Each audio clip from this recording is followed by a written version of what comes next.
Human geography के free lectures के अंदर एक बार फिर से आपका स्वागत है।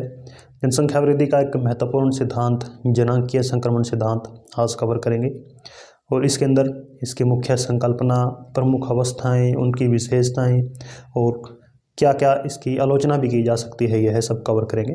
तो आइए शुरू करते हैं। जनांकीय संक्रमण सिद्धांत W.S. थॉम्सन ने 1929 के अंदर इसको प्रतिपादित किया था। उसके बाद फ्रैंक नोटेस्टीन ने 1945 के अंदर इसका संशोधन भी किया है। उसके बाद क्लार्क, हैकेट, इन विद्वानों ने इसके अंदर कुछ और संशोधन किए हैं। तो इस सिद्धांत के अनुसार जब एक कृषि प्रधान तथा अशिक्षित समाज नगरीय औद्योगिक आधुनिक समाज में परिवर्तित होता है तो एक विशिष्ट जनांकीय प्रतिरूपों का जन्म होता है, विकास होता है। यानी विश्व के सभी देश आज जिस भी अवस्था के अंदर हैं वे उसी अवस्था में सदा से नहीं थे। उन्होंने एक सफ़र तय किया है, जनसंख्या का एक लंबा इतिहास उनका देखा जा सकता है। तो इसके अनुसार क्योंकि सभी देश शुरू के अंदर कृषि प्रधान होते हैं, क्योंकि मानव सभ्यता वहीं से शुरू हुई है, पहले कृषि के बाद उसके बाद उद्योगों की तरफ आई है।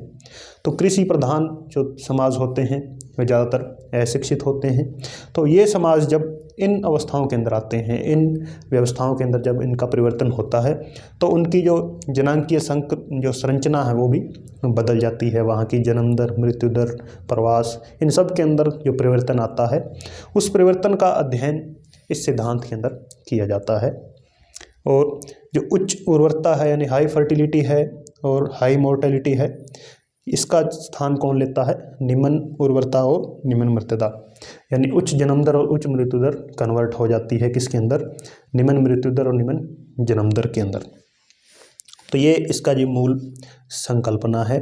और इसका मूल आधार क्या है, किन आधारों पर यह कहा जाता है कि एक तो जितने भी देशों के जो मनुष्य हैं वे सभी पुनरुत्पादन यानी संतान प्रक्रिया की जो प्रोसेस है उसके अंदर लगे रहते हैं। सभी देशों के अंदर जनसंख्या है वो प्राकृतिक रूप से बढ़ती जाती है और जनसंख्या की सांस्कृतिक विविधताएं तथा आर्थिक विकास की अवस्था जन्म और मृत्यु दर के प्रतिरूपों को जन्म देते हैं। किसी भी देश के अंदर किस प्रकार की संस्कृति है, कितना वो डाइवर्स है और वहाँ पर आर्थिक विकास कितना है। यह आर्थिक विकास और संस्कृति की यदि हम कितना विकास हुआ है संस्कृति के अंदर, इसको देखकर हम बता सकते हैं कि वहाँ पर जन्म दर या मृत्यु दर कितनी होगी। इससे जनांकीय संक्रमण के अनेक चरण विकसित होते हैं। यानी यह जो जनांकीय संक्रमण सिद्धांत है यह यूरोप, अमेरिका, ऑस्ट्रेलिया महाद्वीप के अंदर जो वहाँ पर जो औद्योगिक क्रांतियाँ हुई तो इन सबको एक लंबे स्केल के अंदर देखकर यह बताया गया। यानी 200, 300, 400 सालों का अध्ययन किया गया और उस अध्ययन के आधार पर यह सिद्धांत विकसित किया गया कि जनसंख्या कोई भी देश है उसको इन क्रमों के अंदर गुजरना पड़ता है, इन अवस्थाओं के अंदर उनका विकास होता है। वे अवस्थाएं अब हम देखेंगे। अब हम जनांकीय संक्रमण की विशेषताएं या अवस्थाओं का उल्लेख करते हैं। इनकी अवस्थाओं के अंदर कितनी अवस्थाएं होनी चाहिए और क्या क्या इनके नाम होने चाहिए, इनके अंदर भी भेद पाए जाते हैं। जैसे ट्रिवार्था के अनुसार या हम कहें नोटेस्टीन के अनुसार तो जो पहली अवस्था है वह संक्रमण से पहले की अवस्था है, द्वितीय अवस्था है वह संक्रमणकालीन है और जो तृतीय है वो संक्रमण के बाद की है। इसी तरह ट्रिवार्था ने इसे औद्योगिकरण से संबंधित किया है कि औद्योगिकरण से पहले, औद्योगिकरण के दौरान और औद्योगिकरण के बाद की अवस्थाएं। और आमतौर पर 3 या 4 होती हैं। तो ब्लैकर ने 4 अवस्थाएं बताई हैं, वहीं क्लार्क ने 5वीं का भी जिक्र किया है। तो इन सब का अध्ययन हम कर लेते हैं। पहली अवस्था है उच्च स्थिरता, हाई स्टेशनरी। जन्म दर मृत्यु दर दोनों ऊंचे होते हैं। जन्म दर 45 प्रति हज़ार और मृत्यु दर 40 प्रति हज़ार, यानी प्रति 1000 लोगों के पीछे यही जन्म दर और मृत्यु दर है, यानी काफ़ी उच्च है। अब दोनों एक जैसे हैं, यानी जितना जन्म हो रहा है उतने ही लोग मर भी रहे हैं, इसलिए जनसंख्या स्थिर रहती है। लेकिन है कैसी? उच्च स्थिरता है, यानी बहुत बढ़ रही है, साथ साथ बहुत घट भी रही है, इसलिए स्थिर है। आर्थिक पिछड़ापन है और कृषि प्रधान समाज है, यानी ग्रामीण समाजों पर यह आधारित है। आज से लगभग 300 साल पहले विश्व के सभी देश इसी अवस्था में थे। ग्रामीण खेतीहर अर्थव्यवस्था थी, पिछड़ी हुई, और कोई ज़्यादा सुविधाएं नहीं थी क्योंकि स्वास्थ्य सुविधाएं अच्छी नहीं थी, इसलिए शिशु मृत्यु दर भी उच्च थी। यानी इसलिए उन्हें बड़े परिवार रखने पड़ते थे क्योंकि जो बच्चे जन्म लेते ही ज़्यादा मर जाते थे तो वे और अधिक बच्चे पैदा करते थे उनकी पूर्ति के लिए। तो इसलिए अफ्रीका और पूरी द्वीप समूह के देश अफ्रीका के अंदर तो आज भी अनेक देश इसी अवस्था में हैं। पूरी द्वीप समूह के देश वेस्ट इंडीज़ है या उनके साथ त्रिनिदाद टोबैगो है, जितने भी वो देश हैं छोटे छोटे, और 1921 से पहले भारत, चीन, ये सभी इसी अवस्था के अंदर थे। तो यह अवस्था उद्योगों से पहले की अवस्था है, यानी औद्योगिकरण शुरू नहीं हुआ है। लोग विकास क्या है ये नहीं जानते थे, कोई भी देश उस समय। दूसरी अवस्था है शीघ्र बढ़ने वाली, यानी अर्ली एक्सपेंडिंग, यानी तेज गति से अब बढ़ेगी। क्यों बढ़ेगी? एक तो जन्म दर तो उच्च बनी है, 30 से 40 प्रति हज़ार है, लेकिन मृत्यु दर के अंदर कमी आ रही है। तो दोनों के अंतर से जनसंख्या के अंदर प्राकृतिक वृद्धि हो रही है। कृषि और औद्योगिक उत्पादन में वृद्धि, यानी कृषि का उत्पादन अच्छा हो गया है। इसलिए जो इस अवस्था के अंदर जो अकाल पड़ते थे, लोग भूख से मर जाते थे, बीमारियों से मर जाते थे, उस स्थिति को कंट्रोल कर लिया है। तो जन्म दर के अंदर कमी, मृत्यु दर के अंदर कमी आई है, स्वास्थ्य सेवाओं का विस्तार हो गया है। तो इनसे क्या होगा? जनसंख्या बढ़ने लगेगी। यानी इसको ट्रिवार्था ने कहा है कि जनसंख्या का विस्फोट इस अवस्था के अंदर होता है। तीसरी अवस्था है विलंब से वृद्धि, यानी देरी से वृद्धि हो रही है, क्योंकि जन्म दर तो मध्यम है, काफ़ी काबू कर ली गई है 15 से 25, और मृत्यु दर भी कम हो गई है 12 से 18 प्रति हज़ार। तो देर से बढ़ रही है, यानी तेज़ गति से बढ़ने वाली नहीं है। कृषि अत्याधुनिक हो गई है, औद्योगिकरण के कारण नगरीय जनसंख्या का अनुपात इसके अंदर काफ़ी अधिक हो जाता है। खासकर अफ्रीका के देश और मध्य अमेरिका के देश, उसके अंदर चाहे यूरुग्वे है, ब्राज़ील है, अर्जेंटीना है, या यूरोप का इटली है, स्पेन है, ये देश आज भी इस अवस्था के अंदर हैं। चौथा निम्न स्थिरता, लो स्टेशनरी। इन दोनों के अंदर फर्क आप देख सकते हैं कि दोनों के अंदर ही जनसंख्या में वृद्धि नहीं हो रही है। क्यों? वहाँ पर जन्म दर मृत्यु दर दोनों उच्च है, तो दोनों के अंदर अंतर नहीं है। यहाँ दोनों निम्न है, यहाँ भी दोनों के अंदर अंतर नहीं है। और यहाँ उन्नत अर्थव्यवस्था का यह द्योतक है, यानी अत्यधिक कृषि का विकास है, अत्यधिक उद्योगों का विकास है, और जनसंख्या के अंदर बहुत अधिक जो बदलाव है वो नहीं हो रहा। जनसंख्या एक तरह से रुकी हुई है या बहुत धीमी गति से बढ़ने लगती है। यह चौथी अवस्था है। फिर ब्लैकर ने और क्लार्क ने पांचवी अवस्था बताई है घटती जनसंख्या। यह जो पश्चिमी यूरोप के देश हैं उनके अंदर, ज़्यादा देशों के अंदर पाई जाती है, यानी स्वीडन है, फ्रांस है, इनके अंदर क्यों पाई जाती है? क्योंकि तकनीक अपने चरम पर पहुंच चुकी है, लोगों के पास सुख सुविधाएं अत्याधिक है, सब कुछ अत्याधुनिक है, इसलिए। और जन्म दर इन्होंने बिल्कुल कंट्रोल में कर रखी है। दूसरी तरफ स्वास्थ्य सुविधाएं भी चरम पर हैं, तो मृत्यु दर भी है ही नहीं।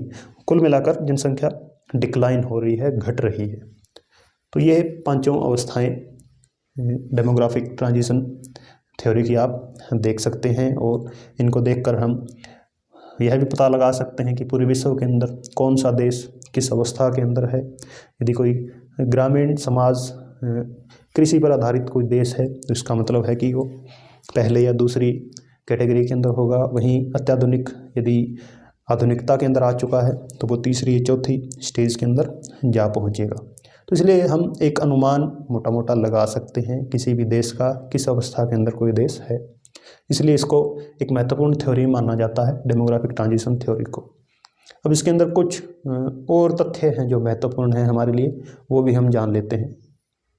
तो जनांकीय संक्रमण की विभिन्न अवस्थाओं को देखने के बाद हम कुछ महत्वपूर्ण तथ्य लिख सकते हैं कि जनसंख्या की प्राकृतिक वृद्धि दर में क्रमिक अवस्थाओं में परिवर्तन होता है। यानी शुरू के अंदर जनसंख्या वृद्धि दर उच्च बनी रहती है, फिर धीरे धीरे क्रम के अंदर गिरती है। आयु संरचना के अंदर भी बदलाव होता है। प्रथम और द्वितीय अवस्थाओं के अंदर खासकर 0 से 4 साल के जो बच्चे हैं उनकी जनसंख्या का प्रतिशत लगभग 40 तक होता है। फिर मध्यम युवा वर्ग आता है, और चूंकि पहली अवस्था के अंदर उतनी स्वास्थ्य सुविधाएं नहीं होती, इसलिए जो 60 साल से ऊपर के लोग हैं उनकी संख्या कम होती है। लेकिन उस जैसे जैसे अवस्थाओं के अंदर बदलाव होता है यही स्थिति उल्टी हो जाती है। जापान जैसे देशों के अंदर आज जो बूढ़ों की संख्या है वो काफ़ी अधिक है। तो इस तरह आयु संरचना के अंदर बदलाव का अध्ययन करता है। ग्रामीण नगरीय अनुपात के अंदर भी परिवर्तन होता है, क्योंकि जो ग्रामीण खेतीहर अर्थव्यवस्था है वो औद्योगिक नगरीय अर्थव्यवस्था के अंदर चली जाती है। संक्रमण के साथ साथ संसाधनों के उपयोग के अंदर परिवर्तन होता है। संसाधन, चूँकि द्वितीय अवस्था के अंदर जनसंख्या विस्फोट होता है, दूसरी और तीसरी अवस्था के अंदर, तो जनसंख्या विस्फोट होने के कारण संसाधनों का अत्यधिक दोहन किया जाता है। लेकिन जैसे जैसे संक्रमण आगे बढ़ता है तो संसाधनों का इष्टतम ऑप्टिमम उपयोग भी होने लग जाता है। इसी के साथ गुणात्मक परिवर्तन भी होता है जनसंख्या के अंदर। अनपढ़ से पढ़ी लिखी जनसंख्या का आवेश इसके अंदर होता है। मानवीय मूल्यों के अंदर भी वृद्धि होती है।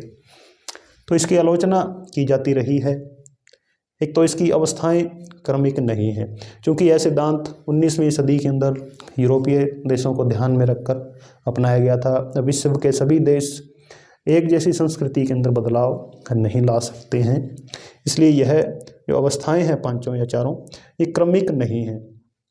क्योंकि आज तकनीक का इतना विकास हो चुका है कि छलांग भी लगाई जा सकती है एक अवस्था से दूसरी अवस्था की ओर, वहीं बैक भी हो सकता है। विज्ञान ने इतनी तरक्की की है, कहीं पर कोई युद्ध हो जाए तो कोई देश यदि द्वितीय अवस्था में है तो वापस प्रथम अवस्था के अंदर भी जा सकता है। तो ये क्रमिक नहीं है। दूसरा, आर्थिक वृद्धि के साथ यह बेमेल हो जाता है, क्योंकि जनसंख्या जो संक्रमण सिद्धांत है यह आर्थिक वृद्धि को ध्यान में रखते हुए कहता है कि आर्थिक विकास के अंदर वृद्धि होने पर जो संक्रमण की अवस्थाएं बड़ी होती जाती हैं, यानी अगली अवस्था के अंदर पहुंचता है। चौथी अवस्था के अंदर तो उच्चतम आर्थिक वृद्धि होती है। लेकिन ऐसा हर देश के अंदर मुमकिन नहीं है। खासकर जैसे चीन के अंदर जनसंख्या तृतीय अवस्था के अंदर है संक्रमण की, और अत्यधिक इनके पास आर्थिक सुधार भी हुए हैं चीन के अंदर।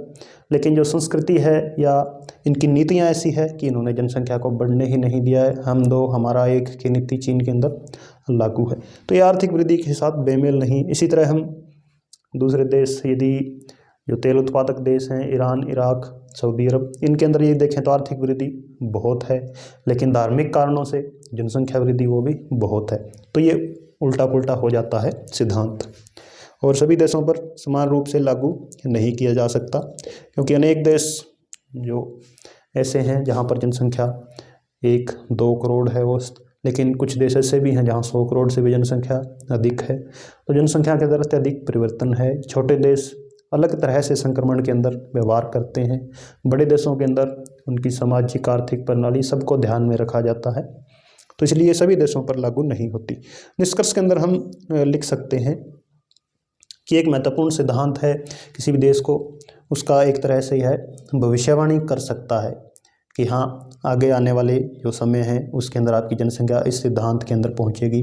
तो कोई देश, राज्य अपनी जो विकास प्रणाली है उसको दुरुस्त कर सकता है। जनसंख्या के और संसाधनों का किस तरह उपयोग करना है इसको समझ में ला सकता है, प्रयोग में ला सकता है। संसाधनों का इष्टतम प्रयोग कैसे हो, जनसंख्या वृद्धि को कैसे रोका जाए, तो यह एक महत्वपूर्ण सिद्धांत इस तरह से कहा जा सकता है।